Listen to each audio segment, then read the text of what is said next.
Welcome back dear students. आज हम class 9th का फर्स्ट चैप्टर संख्या पद्धति यानी नंबर सिस्टम के बारे में जानेंगे। ठीक है, तो सबसे पहले हम नंबर सिस्टम के बारे में थोड़ा समझ लेते हैं एक्सरसाइज 1.1 को स्टार्ट करने से पहले। तो सबसे पहले हमें पता होना चाहिए संख्याएं कितने प्रकार की होती हैं और कौन कौन सी होती हैं। संख्याएं, प्राकृतिक संख्याएं यानी नेचुरल नंबर्स कौन कौन से हैं हमें ध्यान रखना है। 1, 2, 3, 4 सो ऑन, मतलब आगे तक बढ़ने वाली जितनी भी संख्याएं हैं वो सारी क्या हैं, प्राकृतिक संख्याएं। मतलब 1 से स्टार्ट होंगी और आगे तक चलती जाएंगी जो संख्याएं होंगी वो सारी क्या है, प्राकृतिक संख्याएं यानी नेचुरल नंबर्स। ठीक है, इसके बाद आता है पूर्ण संख्याएं। अब पूर्ण संख्याएं क्या होती हैं? पूर्ण संख्याएं यानी होल नंबर्स। ठीक है, तो होल नंबर्स कहाँ से स्टार्ट होते हैं और कहाँ तक चलते हैं? ये 0 से स्टार्ट होंगे, 1, 2, 3, 4 और आगे ऐसे ही चलते जाएंगे। ठीक है, तो हम ये कह सकते हैं कि जितनी भी प्राकृतिक संख्याएं होती हैं वो क्या है, 1 से स्टार्ट होती हैं और आगे तक चलती जाती हैं। और होल नंबर यानी पूर्ण संख्याएं जो होती हैं वो 0 से स्टार्ट होंगी और 1, 2, 3, 4 आगे ऐसे ही इसी प्रकार चलती जाएंगी। ठीक है, अब यहाँ से एक देखिए क्वेश्चन बन रहा है कि क्या सभी पूर्ण संख्याएं प्राकृतिक संख्याएं हो सकती हैं? तो कहेंगे नहीं। क्यों? क्योंकि पूर्ण संख्याओं में 0 है।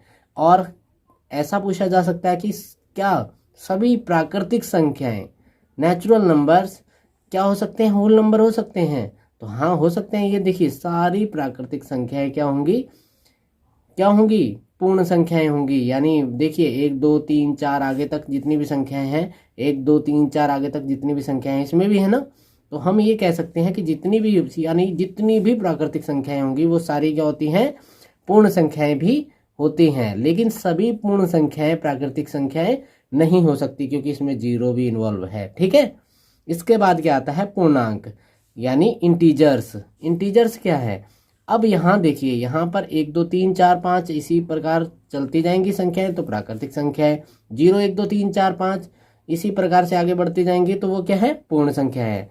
लेकिन इंटीजर्स क्या होते हैं? इंटीजर्स माइनस में भी हो सकते हैं और प्लस भी हो सकते हैं। जैसे हम ये कह सकते हैं 0, 1, 2, 3, 4 इस साइड में भी ये अलिमिट यानी असीमित रूप से बढ़ेंगे और इस साइड में भी यानी बाईं ओर भी संख्या रेखा पर अगर हम दिखाएं तो ये दोनों ओर बढ़ती हैं। ठीक है, यानी माइनस में भी होंगी और प्लस में भी होंगी। ये सारे क्या कहलाएंगे, पूर्णांक यानी इंटीजर्स। ठीक है, इसके बाद आता है परमेय संख्याएं। ये समझना हमें बहुत जरूरी है, 9th में भी हमें पढ़ना है और 10th में भी पढ़ना है। ठीक है, तो यहाँ क्या है, परमेय संख्याएं, रैशनल नंबर्स। अब परमेय संख्याएं क्या होती हैं? वे संख्याएं जिन्हें हम P/Q के रूप में लिख सकते हैं। यानी जितनी भी बटे वाली संख्याएं होती हैं यानी जिसमें अंश और हर इस रूप में संख्याएं दी जाती हैं वो सारी क्या होती हैं, परमेय संख्याएं होती हैं। जिसमें कंडीशन क्या है कि हमारा जो Q है वो 0 नहीं होना चाहिए, यानी हमारा हर जो है डिनोमिनेटर जो है वो क्या नहीं होना चाहिए, वो 0 नहीं होना चाहिए। तो हमें क्या करना है, हमें यहाँ से पता लगाना है कि Q 0 क्यों नहीं होना चाहिए। रीज़न क्या है? देखिए, अगर पहले तो हम देखते हैं कि P/Q के रूप में जो संख्याएं होती हैं वो परमेय संख्या होती हैं। अगर ये देखा जाए तो ये सारी परमेय संख्याएं हैं तो हम कह सकते हैं हाँ हैं। क्यों? क्योंकि इसके बट्टे में भी 1 होता है, लिख सकते हैं ना। यहाँ पर ये सारी P/Q के रूप में है, यानी ये भी जितनी भी प्राकृतिक संख्याएं हैं सारी परमेय संख्याएं भी होती हैं। पूर्ण संख्याएं अगर हम 0 के बट्टे में 1 लिख सकते हैं। क्यों? क्योंकि यहाँ Q 0 नहीं होना चाहिए, P के बारे में नहीं है, तो P 0 हो सकता है। तो यानी ये क्या है, एक परमेय संख्या है। तो ये सारी तो परमेय संख्याएं हैं ही, हमने ऊपर देख लिया। ठीक है, तो यहाँ से हमें ध्यान क्या रखना है कि जितनी भी प्राकृतिक संख्याएं हैं वो सारी परमेय संख्याएं होती हैं। जितनी भी पूर्ण संख्याएं हैं वह भी परमेय संख्याएं होती हैं। अब देखते हैं क्या इंटीजर्स, जितने भी इंटीजर्स होते हैं यानी जितने भी पूर्णांक होते हैं वह सारे क्या परमेय संख्याएं होती हैं।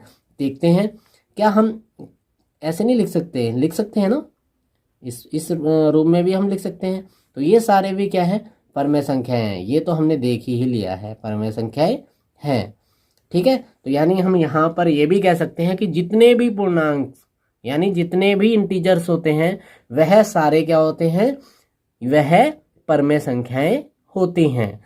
ठीक है, तो इस प्रकार हमारे एक एक नंबर के क्वेश्चन पूछे जाते हैं कि सभी प्राकृतिक संख्याएं पूर्ण संख्याएं होती हैं, तो हम कहेंगे नो। क्यों, रीजन क्या है, क्योंकि क्यू उसमें नहीं है। अगर कोई कहे कि सभी पूर्ण संख्याएं प्राकृतिक हाँ, सभी प्राकृतिक संख्याएं पूर्ण संख्याएं होती हैं, यस, ठीक है, लेकिन सभी पूर्ण संख्याएं प्राकृतिक संख्याएं नहीं हो सकती। उसका रीजन क्या है, क्योंकि इसमें जीरो भी इन्वॉल्व है, प्राकृतिक संख्याओं में जीरो नहीं होता।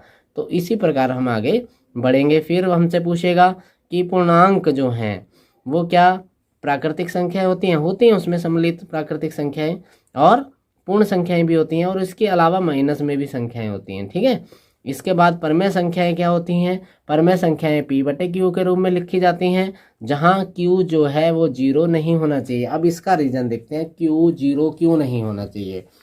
देखिए, अगर हम एक लिखें और उसके बटे में एक लिखें, लिख सकते हैं। जीरो लिखें उसके बटे में एक लिखें, लिख सकते हैं। जीरो लिखें उसके बटे में दो लिखें, तब भी लिख सकते हैं। क्यों, क्योंकि ये संख्या की वैल्यू नहीं बदल रहा है। ठीक है, अब इसके बाद आता है हमारे पास, क्या हम एक के बटे में जीरो लिख सकते हैं, क्या हम दो के बटे में जीरो लिख सकते हैं।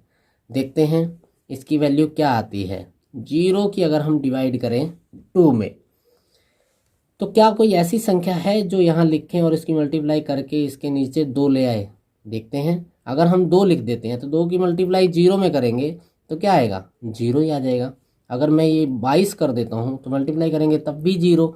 अगर मैं इसे 1,00,000 बना देता हूँ, अगर मल्टीप्लाई करेंगे तब भी क्या होगा, 0 ही आएगा। तो यानी कहने का मतलब क्या है कि मैं जितनी बार भी इसमें डिवाइड करता जाऊँ तो मैं इसे पूरा किसी तरीके से भी डिवाइड नहीं कर पाऊँगा, मुझे रिमाइंडर वही मिलेगा जिसमें मैं डिवाइड कर रहा हूँ।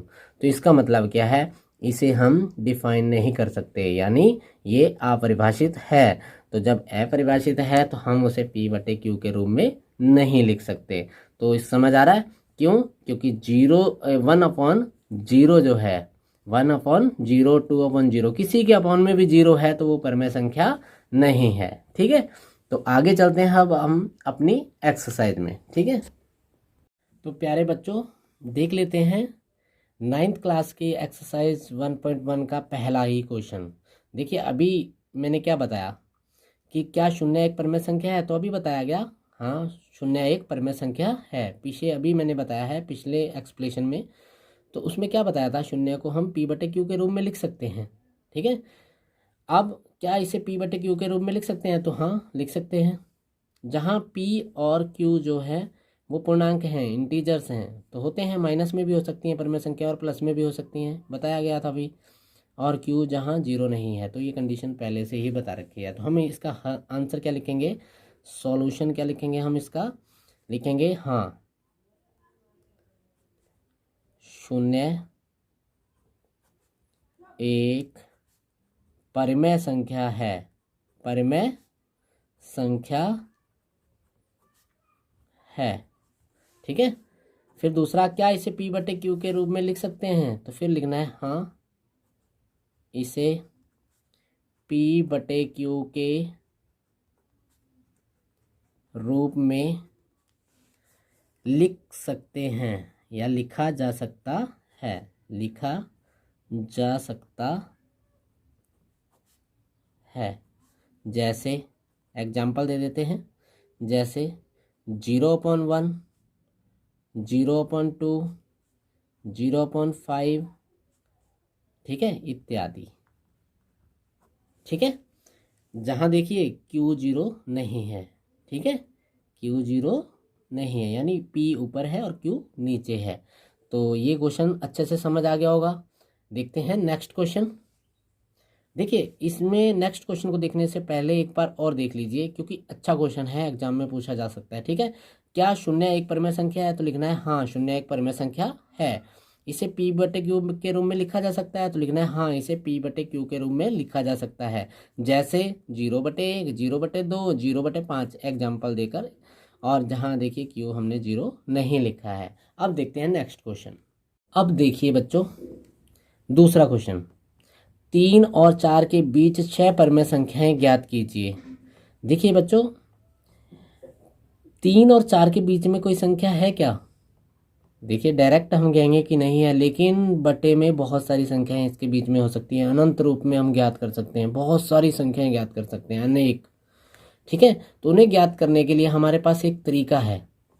अगर हमें 6 संख्याएं ज्ञात करनी है तो इसके अंश और हर में 7 से मल्टीप्लाई कर देंगे। अब आप कहेंगे कि इसका हर तो है ही नहीं। अभी मैंने पिछले क्वेश्चन में बताया था कि सभी के बटे में 1 लिखा जा सकता है, तो इसके हर में 1 है, तो इसके हर में भी 1 है। अब हमें इसे क्या बनाना है? इसका हर बड़ा करना है। तो हमें जितनी संख्याएं ज्ञात करनी है उससे 1 बढ़ाकर ऊपर नीचे यानी अंश और हर में मल्टीप्लाई कर देनी है। तो सबसे पहले हम लिखते हैं, इसे हम क्या लिख सकते हैं? 3/1 बराबर 3 × 7/1 × 7 कितना आया? 21/7। इसी प्रकार 4/1 लिख सकते हैं, तो 4 × 7/1 × 7 तो कितना हो जाएगा? 28 बटे कितना आ गया? 7। अब हमें इसके बीच की कितनी संख्याएं निकालनी है? 6 परिमेय संख्याएं निकालनी है। तो यहाँ लिखेंगे 3 और 4 के बीच 6 परिमेय संख्याएं, 6 परिमेय संख्याएं बराबर। अब 21/7 दे रखा है, तो इसके बाद क्या आएगा? 22/7, फिर 23/7। इसी प्रकार आगे बढ़ते जाएंगे। आगे क्या आएगा? 24/7, 25/7, 26/7, 27/7 और देखिए 28/7 तो इधर है। गिनते हैं कि क्या ये इसके बीच की 6 परिमेय संख्या निकल आई हैं? 1 2 3 4 5 और 6, पूरी 6 संख्याएं बीच की निकली हैं। ठीक है, अब हमें ध्यान रखना है, अगर हमें वो कहता है 10 परिमेय संख्याएं निकालिए तो हम क्या करेंगे? यहाँ 11 से मल्टीप्लाई करेंगे, पूरी 10 निकल कर आएंगी। अगर हमें कहता है 100 संख्याएं ज्ञात कीजिए तो हम कहेंगे यहाँ मल्टीप्लाई कर देंगे 101 से ऊपर नीचे, तो हमें क्या मिलेगा? हमें पूरी 100 परिमेय संख्याएं बीच की मिल जाएंगी। ठीक है, तो ये हमें जो क्वेश्चन दे रखा है ये बहुत इम्पोर्टेंट, एग्जाम के नज़रिए से बहुत इम्पोर्टेंट क्वेश्चन है और ये पूछा जाता है, बहुत बार पूछा गया है ये क्वेश्चन। ठीक है, तो आपको बहुत अच्छे से इसे सीख लेना है। ठीक है, तो किसी भी 2 परिमेय संख्याओं के बीच में अगर कुछ परिमेय संख्याएं पूछता है तो पहले तो उनके हर समान होने चाहिए। इसमें हर समान थे, दोनों का 1-1 था। अगर हर समान है तो जितनी पूछी गई हैं उन्हें 1 बढ़ाकर ऊपर नीचे मल्टीप्लाई कर देनी है। मल्टीप्लाई करने के बाद हमें जो मिलता है उनके बीच की संख्याएं लिख देनी है, वही उन संख्याओं के बीच की संख्याएं होंगी। ठीक है, तो नेक्स्ट क्वेश्चन देख लेते हैं। अब देखिए प्यारे बच्चों क्वेश्चन नंबर 3, 3/5 और 4/5 के बीच 5 परिमेय संख्याएं ज्ञात कीजिए। अब देखिए हर में 5-5 दे रखा है। दूसरे क्वेश्चन में क्या था कि बटे में हमें 1 मानना पड़ा था, मतलब 1 होता ही है। तो अब यहाँ पर भी हर समान है, तो जब हर समान है तो हमें ज़्यादा प्रॉब्लम लेने की ज़रूरत नहीं है। हमने क्या करना है? 5 परिमेय संख्या ज्ञात करनी है, तो हमें 1 बढ़ाकर यानी 6 की हर तथा अंश तथा हर दोनों में मल्टीप्लाई कर देनी है और इनसे क्या हो जाएगा? ये संख्याएं आगे बढ़ जाएंगी। ठीक है, उनकी वैल्यू चेंज हुए बिना। ठीक है, तो यहाँ आ जाएगा 3/5। सॉल्यूशन शुरू कर रहे हैं हम। 3/5 को हम लिख सकते हैं 3 × 1 बढ़ाकर मल्टीप्लाई और 5 1 बढ़ाकर मल्टीप्लाई, यानी 5 निकालनी है तो हमने 1 बढ़ाकर दोनों में मल्टीप्लाई कर दी 6 की। ठीक है, तो कितना होता है? 6 3 जा 18 और 6 5 जा 30। ठीक है, इसके बाद हम चलते हैं दूसरा 4/5 में। तो 4 गुणा कितना करेंगे? 6 और 5 गुणा कितना करेंगे? 6। तो 6 चौके कितना होता है 24 और 5 छंगे कितना होता है 30। ठीक है, ये आ गया हमारा यहाँ पर इस फ्रैक्शन का आगे हमें इसे बढ़ाकर जो आंसर मिला है वो। ठीक है, अब इसके बीच की हमने संख्याएं क्या निकालनी है, कितनी निकालनी है 5 पर में संख्याएं निकालनी है। तो यहाँ लिख देते हैं 3/5 और 4/5 के बीच 5 पर में संख्याएं, 5 पर में संख्याएं। तो देखिए 5 पर में संख्याएं लिखनी है तो इसके बाद 18 के बाद क्या आता है 19/30, 20/30, 21/30 और 22/30। इसके बाद क्या आएगा 23/30 और आगे क्या है 24/30। देखिए पूरी 5 पर में संख्याएं हमें प्राप्त हो गई है। तो बहुत ही अच्छा और इम्पोर्टेंट क्वेश्चन है। आगे भी कई कंपटीशनों में ये पूछे जाते हैं जब हम कॉम्पिटिटिव एग्ज़ाम देते हैं ना, जैसे किसी भी जॉब के लिए इंट्रेंस एग्ज़ाम देते हैं तो उसके लिए भी ये क्वेश्चन इम्पोर्टेंट है। तो इसे थोड़ा बढ़िया करके देख लीजिए। हाँ, कभी कभी हमारे सामने ऐसी प्रॉब्लम आ जाती है, क्वेश्चन को चेंज करके दे देते हैं तो वो यहाँ पर क्या करेंगे हमें हर बदल कर देंगे। ठीक है, तो हमें क्या करना होगा, मान लीजिए कि हमें एक दे दिया है 1/2 और दूसरा दे दिया है हमें 1/4। तब हमें क्या करना है, तब हमें इनके क्या करने हैं हर समान करने हैं। तो हर समान करने के लिए यहाँ पर कितने की मल्टीप्लाई करनी पड़ेगी हमें 2 की, और इसकी कंडीशन है कि हमें ऊपर भी फिर 2 की मल्टीप्लाई करनी होगी। तो 2/4 हो जाएगा और ये 1/4। अब हमने कितनी संख्याएं निकालनी हो उससे एक बढ़ाकर मल्टीप्लाई कर दीजिए, जिससे हमें क्या मिलेगा आंसर मिल जाएगा। ठीक है, तो उम्मीद है कि आपको बहुत अच्छे से ये समझ आ गया होगा। नेक्स्ट क्वेश्चन हमारा जो है वो क्वेश्चन है हमारा कि हमें एक तो इसमें बताना है सत्य और असत्य। ठीक है, और उसका रीज़न भी देना है कि क्यों सत्य है और क्यों असत्य है। तो आपको सारे क्वेश्चन एक्सप्लेन करते हैं अभी। अब देखिए प्यारे बच्चों, क्वेश्चन नंबर 4 है, नीचे दिए गए कथन सत्य हैं या असत्य, कारण के साथ अपने उत्तर दीजिए। तो पहला है प्रत्येक प्राकृतिक संख्या एक पूर्ण संख्या होती है। तो ये मैंने जब चैप्टर स्टार्ट किया है तभी एक्सप्लेन किया था, तो एक बार और देख लीजिए। वो कह रहे हैं कि प्रत्येक प्राकृतिक संख्या एक पूर्ण संख्या भी होती है। तो लिख सकते हैं यस, हाँ। जैसे 1 2 3 4 दे रखा है, ये सारी क्या है प्राकृतिक संख्याएं हैं। 0 1 2 3 4 आगे इसी प्रकार बढ़ते जाएं, ये 1 2 3 4 आगे बढ़ते जाएं और 0 1 2 3 4 आगे बढ़ते जाएं, तो ये सारी क्या हैं, ये जो हैं ये पूर्ण संख्या हैं, 0 से स्टार्ट होती हैं, ये प्राकृतिक संख्या है। लेकिन ध्यान से देखिए कि 1 2 3 4 आगे बढ़ते जाएं इसी प्रकार, तो ये प्राकृतिक संख्याएं भी तो हैं। तो कह सकते हैं सभी प्राकृतिक संख्याएं जो होती हैं वो क्या होती हैं, सभी प्राकृतिक संख्याएं पूर्ण संख्याएं भी होती है। तो ये सत्य है। ठीक है, कारण पता चल गया। इसके बाद हम चलते हैं, प्रत्येक पूर्णांक एक पूर्ण संख्या होता है। तो नो, क्यों, इसका रीजन बताते हैं, यानी नहीं। रीजन क्या है इसका, इसका रीजन ये है कि वो ये कह रहे हैं प्रत्येक पूर्णांक एक पूर्ण संख्या होता है। ध्यान से देखिए यहाँ से ये सेम है ना, क्योंकि पूर्ण संख्या प्राकृतिक पूर्ण संख्या और यहाँ से पूर्णांक सेम है। लेकिन पूर्णांक तो माइनस में भी हो सकते हैं और पूर्ण संख्याएं जो हैं माइनस में नहीं लिखी जाती। ठीक है, पूर्ण संख्याएं माइनस में नहीं लिखी जाती, तो इसलिए प्रत्येक पूर्णांक पूर्ण संख्या नहीं हो सकता। और इन्होंने बोला है हो सकता है, तो ये असत्य है। क्या है, असत्य है। ठीक है, प्रत्येक परमेय संख्या एक पूर्ण संख्या होती है। प्रत्येक परमेय संख्या एक पूर्ण संख्या होती है, ये हम नहीं कह सकते, ये भी असत्य है। हम ये कह सकते हैं कि प्रत्येक पूर्ण संख्या एक परमेय संख्या होती है। प्रत्येक पूर्ण संख्या तो एक परमेय संख्या हो सकती है, लेकिन प्रत्येक परमेय संख्या एक पूर्ण संख्या नहीं हो सकती। तो ये हमारे सत्य भी कंप्लीट हो गए। एक्सरसाइज 1.1 पूरी कंप्लीट हो चुकी है। इसमें अगर किसी भी बच्चे को, किसी भी स्टूडेंट्स को कोई प्रॉब्लम है तो वो आप कमेंट सेक्शन में कमेंट लिखकर बता सकते हैं कि हमें सर ये प्रॉब्लम है, मैं उसे एक्सप्लेन कर दूंगा। ठीक है, तो मिलते हैं नेक्स्ट वीडियो में। धन्यवाद।